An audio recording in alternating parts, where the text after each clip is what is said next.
سلامونه وخت مو په خیر تاسې ته له زیر نیوز څلرویشت څخه د نن ورځې د مهمو خبرونو ټولګې ته راغلاست بیو. نن سه شنبه ده د 1404 هجري لمریز کال د زمري 14مه چې د 2025 زیږدیز کال د اګست له 15 سره برابر ده. زه شبنم وزیری یم او تاسې ته له زیر نیوز څلرویشت څخه د هیواد او نړۍ مهم خبرونه وړاندې کوم. خو په سر کې د مهمو خبرونو سرټکي د مولا عبدالغني برادر اخوند او د تتارستاني پلاوي لیدنه. په یاده لیدنه کې دواړو لوریو د اقتصادي همکاریو او ګډې سوداګرۍ پر زیاتوالي خبرې کړې دي. د اقتصادي همکاریو سازمان څخه په بیلابیلو برخو کې د مرستې غوښتنه. په تهران کې د اسلامي امارت سفارت سرپرست مولوي فضل محمد حقانی د اقتصادي همکاریو سازمان یا ایکو د سرمنشي له مرستیال څخه د افغانستان سوداګریزو اقتصادي او ترانزیتي فرصتونو د پیژندلو د افغانستان د ځایګي د پیاوړتیا غوښتنه وکړه. او د هرات والی شیخ مولانا اسلام جار د ترکمنستان د اورګاډي اداري پلاوي سره لیدنه کې د تورغونډۍ بندر د هنګرونو د جوړولو چارو له پیلېدو خبر ورکړی. د خبرونو تفصیل.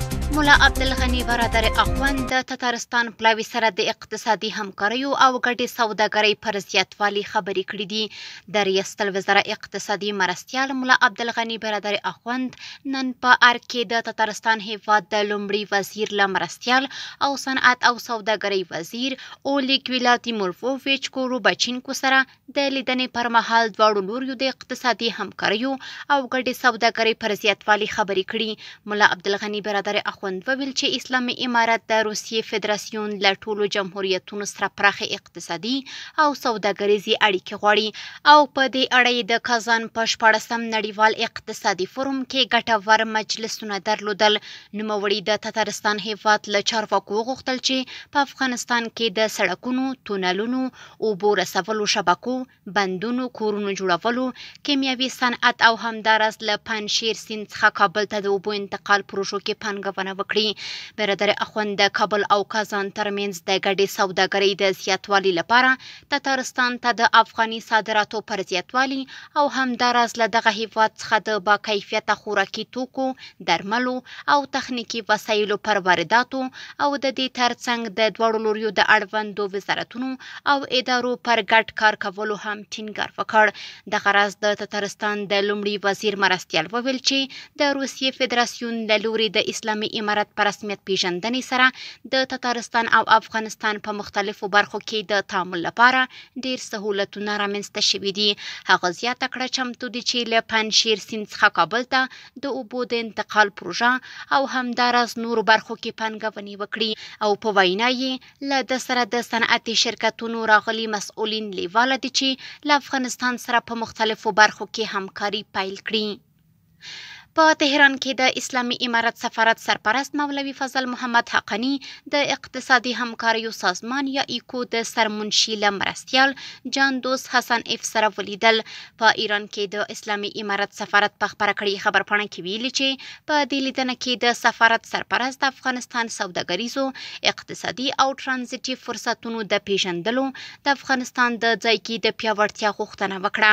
دغه راز ترڅنګ یې د دې سازمان په راتلونکو ناستو کې د افغان استازي د ګډون غوښتنه وکړه. خبرپاڼه کې راغلي دواړو لوریو د افغانستان او د دې سازمان د غړو هیوادونو ترمنځ د سوداګریزو همکاریو پر لا پیاوړتیا ټینګار وکړ. د هرات والی شیخ مولانا اسلام جار د ترکمنستان د اورګاډي اداري پلاوي سره لیدنه کې د تورغونډۍ بندر د هنګرونو د جوړولو چارو له پیلېدو خبر ورکړی. د هرات د رسنیو دفتر ویلي چې د ترکمنستان د اورګاډي اداري پلاوي چې مشري د یاد هیواد د اورګاډي اداري د اسهامي شرکتونو رئیس قربانوف سردار کوي د هرات له والی شیخ مولانا اسلام جار سره لیدنه کې دواړو لوریو د تورغونډۍ بندر د پراختیا او دغه بندر د هنګرونو د جوړولو په اړه خبرې کړي او ویلي دي چې ډیر ژر به د تورغونډۍ بندر د هنګرونو د جوړولو چارې پیل شي. خبرپاڼه کې د یادو چارواکو له قوله راغلي چې په دې پروژه کې به ټول افغان کارګران په کار ولګول شي او له سیمه ییزو ادارو وغوښتل چې د دې پروژې د چارو د اسانتیا لپاره همکاري وکړي.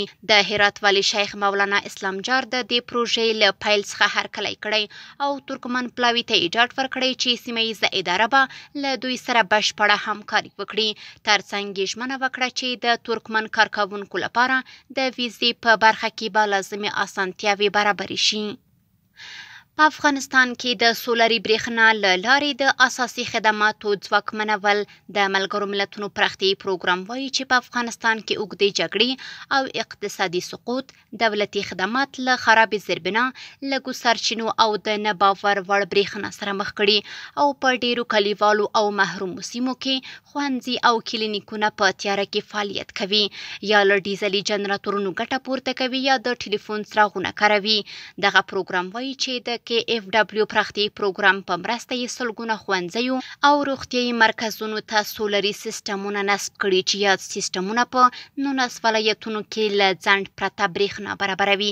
یاد پروګرام زیاتوي چې د یادو ولایتونو له ډلې د سمنګان ولایت یو کلینیک چې اوس د نوي سولر سیسټم له امله د زیږون خونه کې د سړولو او تودوخې سیسټمونه فعال دي چې د حالت د میندو لپاره خوندیتوب او اسانتیا رامنځته کوي. د یاد پروګرام په وینا دغه پروژې تر 900,000 زیاتو خلکو ته اسانتیاوې برابرې کړي او ترې ګټه پورته کوي. په روغتونونو کې د زیږون خوندیتوب ښه شوی، نجونو ته د زده کړو فرصتونه زیات شوي او د سولري سیسټمونو نصب او ساتنې لپاره کاري فرصتونه برابر شوي. د روغتیا نړیوال سازمان له افغانستان سره د اروپایي ټولنې د مرستې هرکلی وکړ. د روغتیا نړیوال سازمان یا WHO افغانستان څنګه د روغتیایي او بیړني غبرګون سیسټمونو د پیاوړتیا لپاره د اروپایي ټولنې لخوا د 9 میلیونه یورو اضافي مرستې هرکلی وکړ. له دغې مرستې سره به د افغانستان د روغتیایي ناروغیو د خپرېدو، څارنې او تغذیې بیړنیو حالاتو ته د غبرګون ظرفیت پراخ، پیاوړی او دوامداره شي. د یاد سازمان په وینا یاده مرسته د اروپایي ټولنې او WHO د دوامداره مشارکت یوه برخه ده چې له مخې شاوخوا 240,000 بهرني ناروغان د هغې له ډلې 450 سلنه ښځې ته مشورتي خدمتونه وړاندې شوي. له 100,000 زیات بستري ناروغانو درملنه ترلاسه کړې.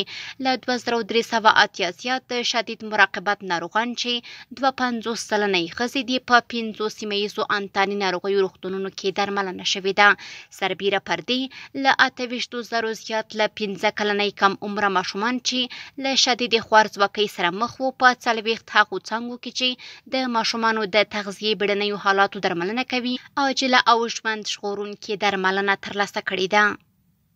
کورني خبرونه هم دومره وو. د نړیوالو او سپورټي خبرونو لپاره زموږ پاڼې وڅارئ. په خپله رسنیو باندې فیسبوک، انسټاګرام، ایکس یا پخوانی ټویټر، یوټیوب او ټیک ټاک زموږ خپرونې خوښې او موږ تعقیب کړئ. ادرس یې زیر نیوز 24 تر سبانۍ خپرونې. د الله په امان.